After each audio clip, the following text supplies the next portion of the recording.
Guys, and welcome back to the YouTube channel. Today we are doing a kind of comparison between the new Kante Flashback card and his gold card. Now, I've had his gold card. I've got him untradeable on my main account, and I've had him for probably, I don't know, 150 games. I had him tradable to start with, then I packed him untradeable. So I've used him for about 150 games. So I don't necessarily need to, review that card because I've played with it so much. I've put a couple of games together and I've got some footage together to kind of compare the two cards with the gold card. But I want to specifically, review the flashback and then kind of compare and obviously talk to you guys about the price difference and about whether I think you should be doing the flashback or buying the gold card. So just quickly then, we'll have a quick look into the flashback card. High work rates, 5'6", 2-star, 3-star. Now what I'm going to do is, I'm going to quickly get the concept up of his gold card here. And just quickly compare both cards, because there is a substantial difference in certain aspects. So both cards are 2-star, 3-star, right-footed. Now, the flashback card is high work rates compared to the gold card, which is medium-high. Now, for me, Kante is the sort of card I don't want high work rates on him. Now, I've played 4 games with the flashback version just now in FUT Champs qualifying, which I'll show you the footage of in a minute. But first, I want to discuss kind of his work rates. Now, I think personally, Kante's sort of build and size and what he brings to the table, you don't need him to be high work rates. The flashback is much better going forward. It's faster and his dribbling is better. However, I don't want that from Kante. With the flashback, it kind of seems like if you're going to use this card, you're going to want another CDM to play with Kante. Now, what I would have liked to have seen with this card is an increase in his shooting and his passing if I wanted to play him further up the pitch. So let's have a quick look at the statistics then. So the flashback has 86 acceleration and 79 sprint speed compared to the gold, which is 82 acceleration and 75 sprint speed. So there is a massive boost in his pace, especially with the shadow. Obviously, he goes up to 98 acceleration compared to 92, 89 sprint speed compared to 85. I'm going to show you a couple of clips now of his flashback speed and then his kind of gold card speed and the difference.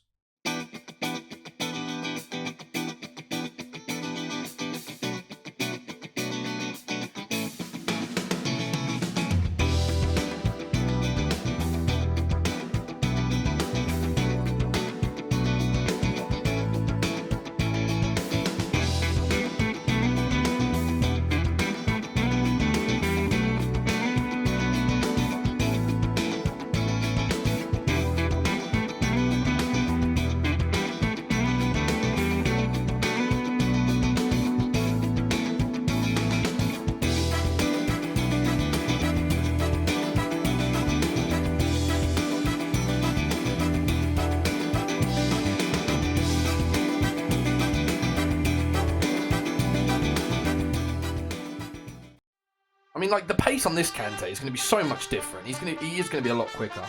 Why did he pass it there?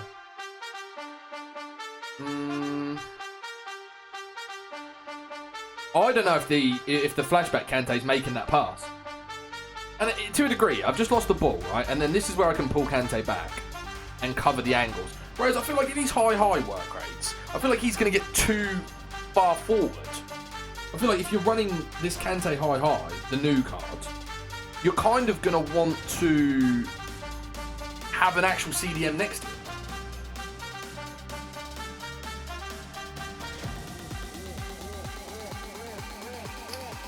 Now, the only thing with the flashback is he's faster, but look at that. I don't know if he needs the pace boost. He's got the physicality to literally go through the back of Lewandowski there and win the ball. So as you can see, his flashback is a little bit faster. However, I don't think it's significantly faster to make a difference in game.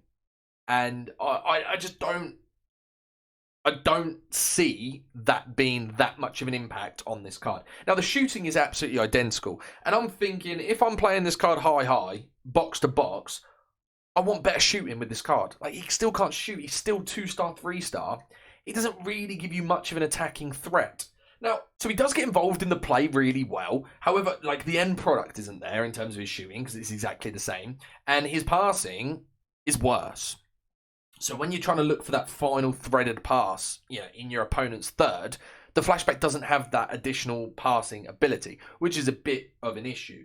Passing overall, I thought that the Flashback wouldn't be as good as the gold card. Now, the gold card of Kante's passing isn't magnificent anyway, but there's not that much different. I mean, short passing 82 compared to 80, and then long passing 79 compared to 77.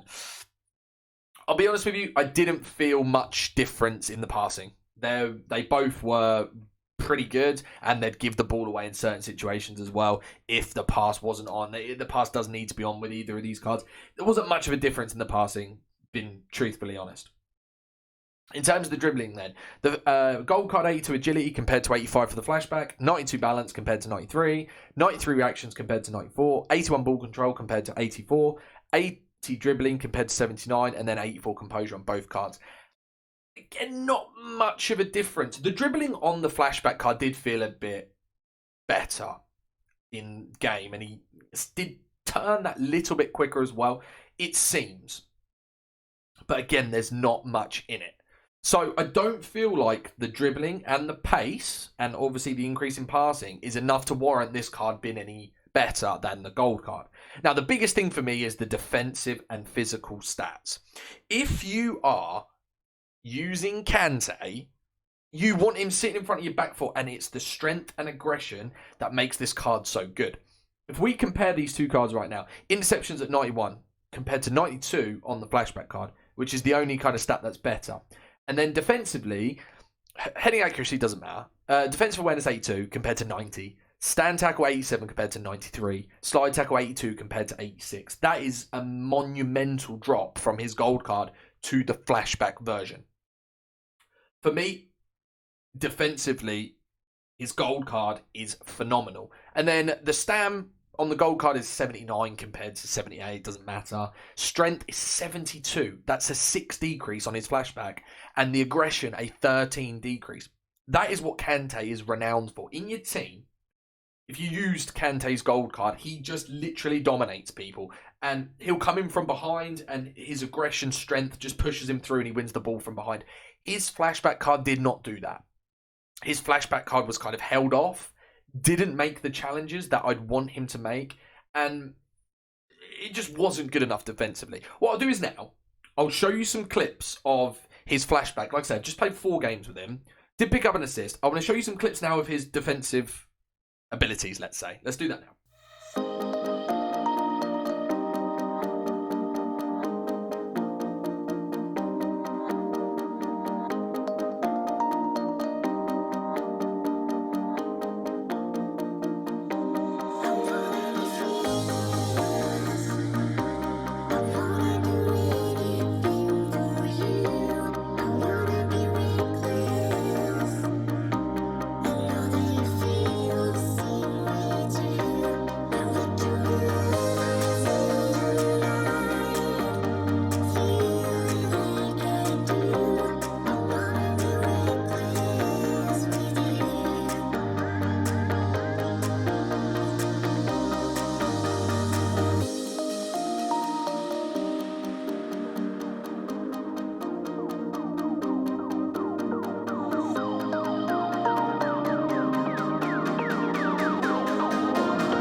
As you can see from those, he didn't win the ball back as much as I'd want. And his positioning wasn't as good because he kind of wants to get further forward. That's the high work rates that are kind of kicking into play. And he doesn't want to get back as quickly.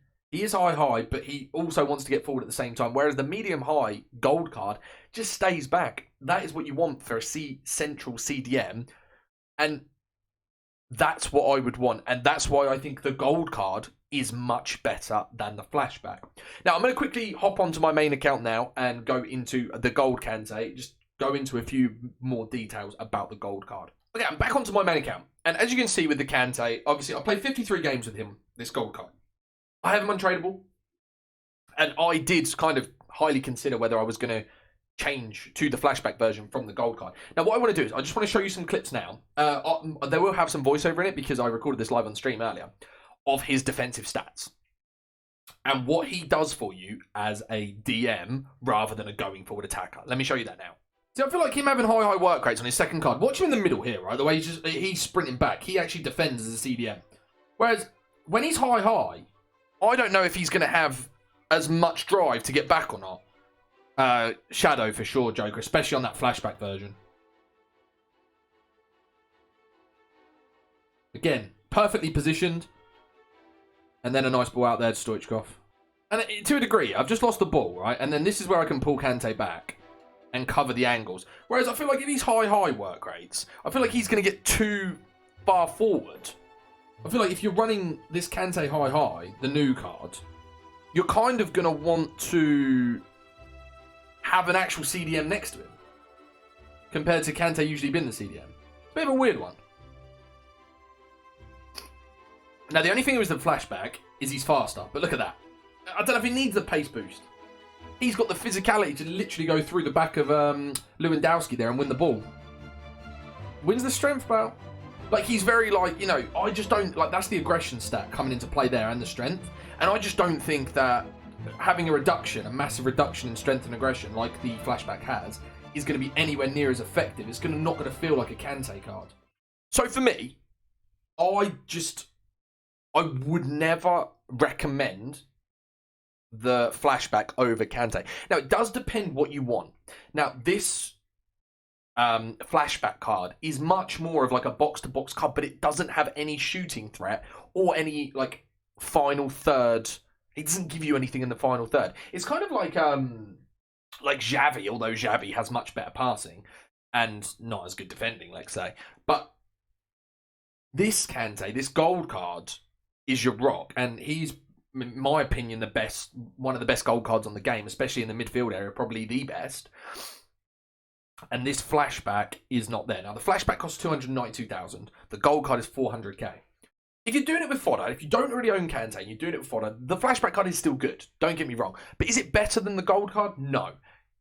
If you've got liquid coins and you are buying one of the cards, you've got 300k to buy the flashback or 400k to buy the gold card, I would recommend buying the gold card all day long because obviously he is tradable as well.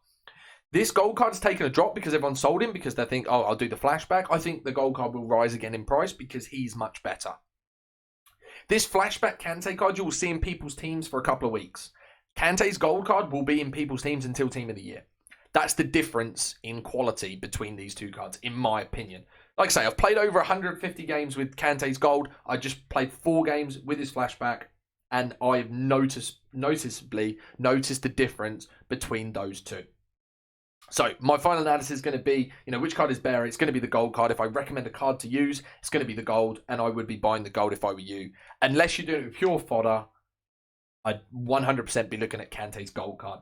Right, that is going to be the end of the video, guys. I hope that's made sense, and I hope that's kind of, answered any questions you guys have. If you've got anything else, let me know down in the comments below, or come over to my Twitch stream. I stream every day from 5:45. Massive pack opening tomorrow for Rule Breakers, which I'm super looking forward to. So make sure you are subscribed to the YouTube channel. And as always, guys, thanks for watching.